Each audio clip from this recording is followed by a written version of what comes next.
Our sun has provided Earth with light for billions of years. This light has allowed life to evolve and flourish in our small planet. As Einstein first pointed out, mass and energy can transform into each other, so the mass is lost to gain energy in form of the light, right? The light radiates from the sun, warming our Earth, but that also means over time the sun loses mass. How do we quantitate it?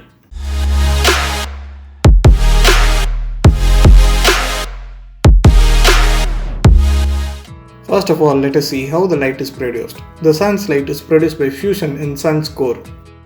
The hydrogen atoms combine to produce helium and light. As the sun loses mass, its gravitational pull on planets weakens slightly. The sun can't hold the planets as strongly as it used to. So the planets drift a bit further away from the sun. At least that's the theory. The shift of planets is so small that it's difficult to measure.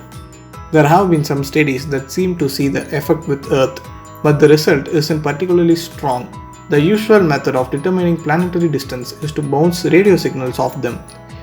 It may be easy to hear, but it's actually quite difficult to do it precisely enough to determine the sun's changing mass.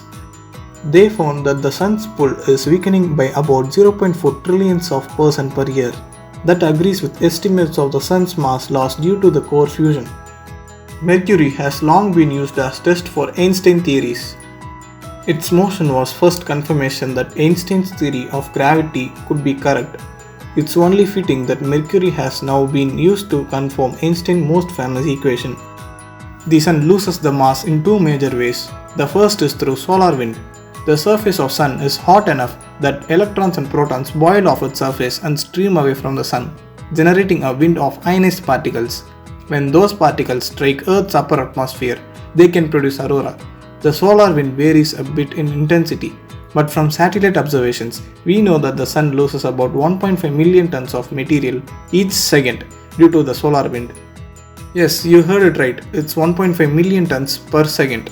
And that doesn't end there. The second way the sun loses the mass is through nuclear fusion. The sun fuses hydrogen into helium in its core, producing its life-giving glow over billions of years. By observing just how much energy the sun radiates and using the Einstein's equation relating mass and energy E is equal to mc square, we can find the sun loses about 4 million tons of mass each second due to fusion. So, in total, it's 5.5 million tons of mass every second.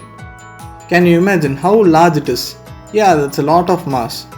You might have a question that how is it still shining out there? When we compare the mass lost with the total mass of the sun, it's actually quite very negligible.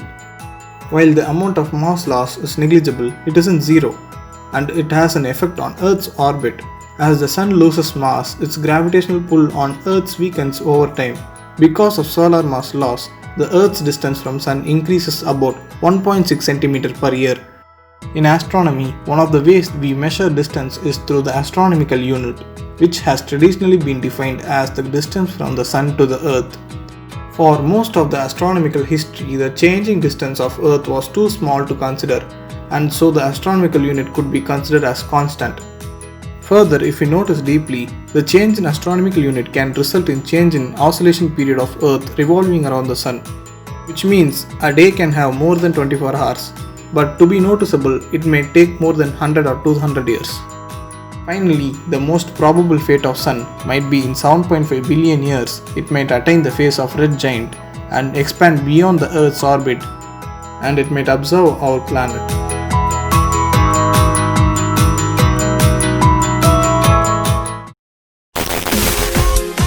Learn something.